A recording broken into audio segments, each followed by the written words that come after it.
నేను నిజమైన ద్రాక్షవల్లిని, నా తండ్రి వ్యవసాయకుడు. నాలో ఫలింపని ప్రతి తీగను ఆయన తీసి పారవేయును. ఫలించు ప్రతి తీగె మరి ఎక్కువగా ఫలింపవలెనని దానిలోని పనికిరాని తీగలను తీసివేయును. నేను మీతో చెప్పిన మాటను బట్టి మీరిప్పుడు పవిత్రులై ఉన్నారు. నాయందు నిలిచియుండుడి, మీ యందు నేనును నిలిచియుందును. తీగె ద్రాక్షవల్లిలో నిలిచి ఉంటేనే గాని తనంతట తానే ఎలాగు ఫలింపదో, అలాగే నాయందు నిలిచి ఉంటేనే కాని మీరును ఫలింపరు. ద్రాక్షవల్లిని నేను, తీగలు మీరు. ఎవడు నాయందు నిలిచియుండునో, నేను ఎవనియందు నిలిచియుందునో వాడు బహుగా ఫలించును. నాకు వేరుగా ఉండి మీరేమియూ చేయలేరు. ఎవడైనను నాయందు నిలిచియుండని ఎడల వాడు తీగ వలె బయట పారవేయబడి ఎండిపోవును. మనుష్యులు అట్టి వాటిని పోగు చేసి అగ్నిలో పారవేతురు, అవి కాలిపోవును. నాయందు మీరును, మీ యందు నా మాటలను నిలిచియుండిన ఎడల మీకేది ఇష్టమో అడుగుడి, అది మీకు అనుగ్రహింపబడును. మీరు బహుగా ఫలించుట వలన నా తండ్రి మహిమపరచబడును. ఇందువలన మీరు నా శిష్యులగుదురు. తండ్రి నన్ను ఎలాగు ప్రేమించెనో నేనును మిమ్మును అలాగు ప్రేమించితిని. నా ప్రేమయందు నిలిచియుండుడి. నేను నా తండ్రి ఆజ్ఞలు గైకొని ఆయన ప్రేమయందు నిలిచియున్న ప్రకారము మీరును నా ఆజ్ఞలు గైకొనిన ఎడల నా ప్రేమయందు నిలిచియుందురు. మీ యందు నా సంతోషము ఉండవలెననియు మీ సంతోషము పరిపూర్ణము కావలెననియు ఈ సంగతులు మీతో చెప్పుచున్నాను. నేను మిమ్మల్ని ప్రేమించిన ప్రకారము మీరొకరినొకడు ప్రేమించవలననుటయే నా ఆజ్ఞ. తన స్నేహితుల కొరకు తన ప్రాణము పెట్టువాని కంటే ఎక్కువైన ప్రేమ గలవాడెవడునూ లేడు. నేను మీకు ఆజ్ఞాపించు వాటిని చేసిన ఎడల మీరు నా స్నేహితులై యుందురు.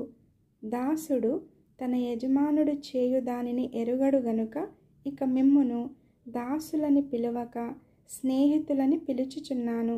ఎందుకనగా నేను నా తండ్రి వలన వినిన సంగతులన్నిటినీ మీకు తెలియజేసితిని. మీరు నన్ను ఏర్పరచుకొనలేదు. మీరు నా పేరట తండ్రిని ఏమి అడుగుదురో అది ఆయన మీకు అనుగ్రహించినట్లు మీరు వెళ్ళి ఫలించుటకును మీ ఫలము నిలిచియుండుటకును నేను మిమ్మును ఏర్పరచుకొని నియమించితిని. మీరు ఒకరినొకడు ప్రేమింపవలెనని ఈ సంగతులను మీకు ఆజ్ఞాపించుచున్నాను. లోకము మిమ్మును ద్వేషించిన ఎడల మీకంటే ముందుగా నన్ను ద్వేషించినని మీరెరుగుదురు. మీరు లోక సంబంధులైన ఎడల లోకము తన వారిని స్నేహించును. అయితే మీరు లోక సంబంధులు కారు, నేను మిమ్మును లోకములో నుండి ఏర్పరచుకొంటిని. అందుచేతనే లోకము మిమ్మును ద్వేషించుచున్నది. దాసుడు తన యజమానుని కంటే గొప్పవాడు కాడని నేను మీతో చెప్పిన మాట జ్ఞాపకము చేసుకొనుడి. లోకులు నన్ను హింసించిన ఎడల మిమ్మును కూడా హింసింతురు. నా మాట గైకొనిన ఎడల మీ మాట కూడా గైకొందురు. అయితే వారు నన్ను పంపిన వానిని ఎరుగరు గనుక నా నామము నిమిత్తము వీటినన్నిటినీ మీకు చేయుదురు. నేను వచ్చి వారికి బోధింపకుండిన ఎడల వారికి పాపము లేకపోవును. ఇప్పుడైతే వారి పాపమునకు మిషలేదు. నన్ను ద్వేషించువాడు నా తండ్రిని కూడా ద్వేషించుచున్నాడు. ఎవడునూ చేయని క్రియలు నేను వారి మధ్య చేయకుండిన ఎడల వారికి పాపము లేకపోవును. ఇప్పుడైతే వారు నన్నును నా తండ్రిని చూచి ద్వేషించి ఉన్నారు. అయితే నన్ను నిర్హేతుకముగా ద్వేషించిరి అని వారి ధర్మశాస్త్రములో వ్రాయబడిన వాక్యము నెరవేరునట్లు ఈలాగు జరిగెను.